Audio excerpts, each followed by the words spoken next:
Loris Palmerini, allora invece sul problema dell'immigrazione, Caputo diceva ma è un giorno o due che non arrivano i barconi, ma insomma può essere la calma. 6.000 persone, voglio dire, se abbiamo superato un'emergenza di 20.000 non dovrebbero scatenare un terrorismo di questo genere. Certamente c'è un problema di stabilità e libertà in questi paesi del Nord Africa, alcuni stanno facendo un percorso che vuole più libertà contro regimi che sono oppressivi. Per esempio l'Egitto è stato uno di quei paesi dove si sono fatti i rapimenti durante la guerra, perché lì liberamente si poteva torturare.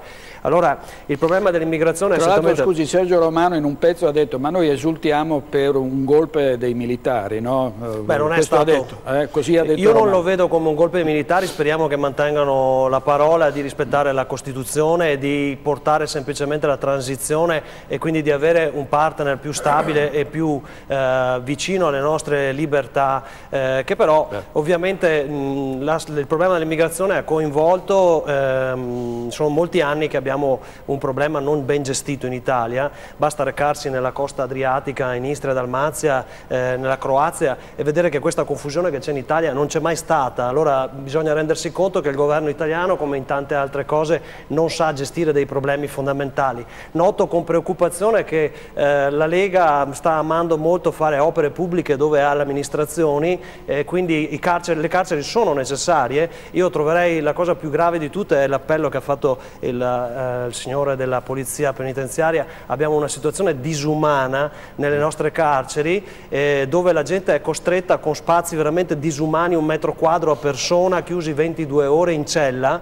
in un giorno. Sono cose... Allora voglio dire, si diceva che il sud era stato liberato da Garibaldi perché le carceri del sud erano disumane. Questo è stato dimostrato che è un falso e ci troviamo con un paese sistematicamente condannato sui diritti umani, con carcere da terzo mondo, dove si parla di tutto tranne che dei problemi più gravi. Quindi io credo che noi veneti dobbiamo pensare seriamente all'autogoverno e su questa cosa dei flussi io chiedo l'applicazione della normativa europea col Trattato di Lisbona. Noi veneti abbiamo il diritto di gestirsi i flussi migratori da soli in base alla Carta europea sulle minoranze, quindi stiamo combattendo per l'applicazione di questa legge, siamo in Consiglio in Cassazione, andremo presto negli organi internazionali perché questa normativa che è del 97 non viene applicata come quella sul federalismo che è dell'86. Speriamo che prima o dopo si cambi anche il Veneto, cambi il voto. Palmerini, ecco, un Veneto indipendente che come farebbe fronte o cosa farebbe col problema immigrazione? Ecco, allora noi veneti possiamo vantarci di essere stati la prima società che ha accolto a lavorare, basta andare a Venezia per renderci conto che c'è il Fondaco dei tedeschi, come l'isola degli armeni che abbiamo salvato dal genocidio,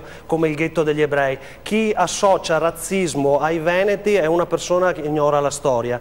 Noi vogliamo, i veneti sono, io credo, ben tolleranti verso chi viene a lavorare, chi rispetta le regole, chi si integra, chi magari parla il dialetto, chi certamente viene a lavorare e produrre per il proprio benessere familiare. Queste cose sono mal gestite dall'Italia. Poi bisogna dire, siamo stati caricati di una quota di immigrazione troppo alta e troppo concentrata.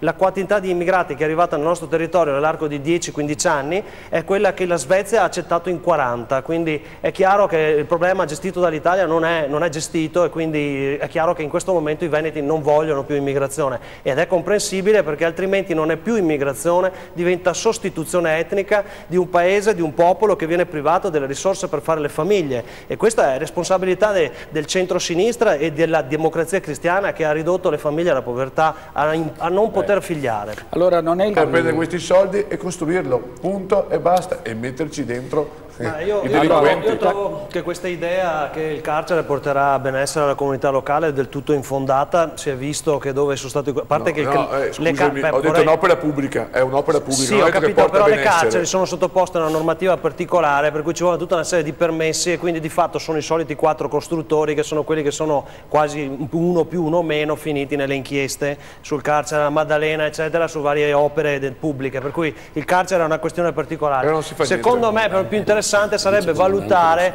i benefici effettivi delle soluzioni. Mettere la gente in catena trovo che sia un'idea improduttiva sui risultati. C'è stata un'inchiesta recente, il carcere di Bollate a Milano, che è veramente un albergo, per 100 carcerati che entrano, di quelli che quando escono soltanto il 12% torna a delinquere. Invece a Napoli, quella Napoli liberata dai Garibaldi, in realtà pagato dalla Banca d'Inghilterra, escono 100, 97 tornano a delinquere perché sono chiusi, che vengono fuori praticamente pazzi, vengono rinchiusi in loculi da 1,5 metri con la turca, cose scandalose, veramente da vergognarsi. Penso che in molti paesi del Nord Africa si stia meglio nelle carceri, quindi su questo è un'emergenza, però purtroppo vediamo che non abbiamo una classe politica in grado di governare, perché oggi proprio la commissaria europea sulla sicurezza ha risposto a Maroni: noi siamo pronti a collaborare se ce lo dite, perché se non ce lo dite saltate fuori con queste trovate, noi siamo qui. Allora io temo che con il Trattato di Lisbona, che ha trasformato l'Italia in una regione, perché l'esteri, la moneta, la giustizia, la socialità, l'economia, le frontiere sono tutte competenze europee, è un libro di 500 pagine che probabilmente non se ne è neanche parlato in televisione, quindi siamo diventati europei, sappiate che dovete diventare europei, è roba vecchia pensare di essere italiani, è già tutto superato, fallimentarmente, ma è superato. Quindi io credo che la complessità con la globalizzazione di oggi richieda una grande pulizia di questa classe di governo, che ha dimostrato non essere in grado di risolvere i problemi. Sono sempre gli stessi problemi che abbiamo da 20 anni, il debito pubblico scoppia, ci condanna per i prossimi 20 anni alla fame, alla riduzione dei servizi, sappiatelo che è già segnato il nostro futuro, e per me l'Italia è finita proprio in termini numerici. Quindi... Allora, Scipioni, perché devo parlare poi di nuovo Azzolini per rispondere. Bossi però si dice, lo diceva Stefano Folli, conferma la solidarietà umana e psicologica a Berlusconi, però essendo quell'animale politico che è, se vede che il vento cambia, sarebbe disposto a... Lei crede che possa succedere questo, per tornare un attimo? Sta facendo una domanda a me? Sì. Avrei voluto rispondere sul federalismo. Perché... No, ma poi dica pure il federalismo. Ma penso che ci sia un po' un fuggi dal centrodestra, però ho l'impressione che Berlusconi è lontano dallo sparire della circolazione. C'è il principio giuridico per cui se si cambia la legge sul reato viene a beneficiarne chiunque, quindi ho l'impressione che Berlusconi addirittura riaprirà le case chiuse, così il reato sparisce, farà qualche colpo di genio di questo genere. Secondo me gli avvocati stanno già studiando, adesso vedremo. Secondo me non è molto difficoltà in realtà. Poi sì, su quella questione della magistratura, tutte donne, mi sembra un collegio, io mi preoccuperei un attimino su un tipo di reati così, effettivamente ci sarà qualche eccezione, quindi andremo avanti, chissà quanto ce lo portiamo. Torniamo al federalismo.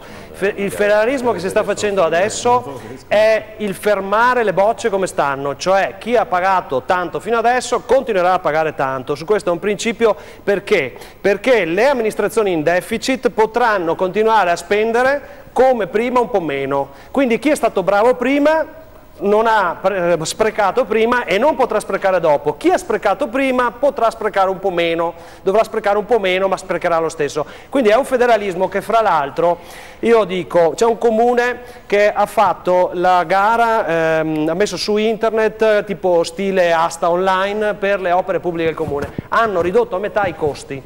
Quindi basterebbe, per il discorso dei costi standard, non fare modifiche costituzionali e ragionamenti astratti, basterebbe fare un sito dove tu, ospedale, tu, caserma, tu, non puoi spendere la media di quelli che sono le offerte assegnate, quello devi spendere. È finito. Si spenderebbe metà probabilmente per la gestione dello Stato. Ancora meglio, basterebbe applicare quella Carta europea sull'autogoverno, che è obbligatoria per il Trattato di Lisbona, Unione Europea, che è una legge dello Stato, che è dell'86. Voglio dire, stiamo parlando di federalismo, è obbligatorio dal 1986. Purtroppo queste cose, inutile nasconderle, verranno fuori. Il federalismo che sta facendo non è un cercare di nascondere cosa? Che si è salvato 300 milioni di buco per Catania, che ha fatto le feste, e poi si dà 300 milioni al Veneto alluvionato. Voglio dire, allora, queste cose sono, sono soldi che torneranno indietro con i lavori di ristrutturazione.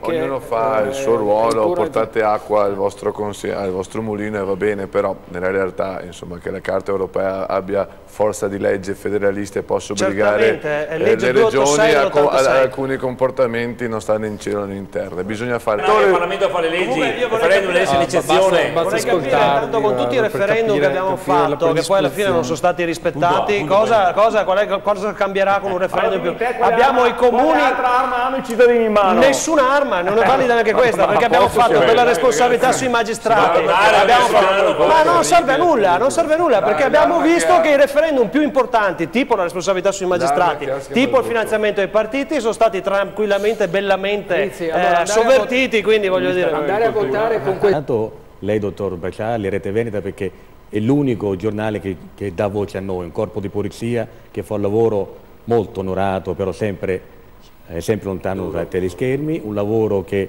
quotidianamente riusciamo a trattenere e a mantenere l'ordine e sicurezza a confronto di 67.000 detenuti e con la pochezza mentale e politica che mi dà fastidio ogni volta e che ogni volta vengo qua, mi dispiace dirlo e non voglio offendere nessuno dei presenti, che tornerò stasera in carcere domattina a lavorare e nessuno ha risolto niente e non voglio essere fazioso, anche io vado a votare, anche io ho una squadra del cuore, anche io sono un allenatore della squadra di calcio mentalmente, però parlare sempre di questi problemi e dire, questa è l'unica battuta cattiva che mi dispiace entro in politica, che i magistrati ce l'hanno come, cosa dobbiamo dire 67.000 detenuti?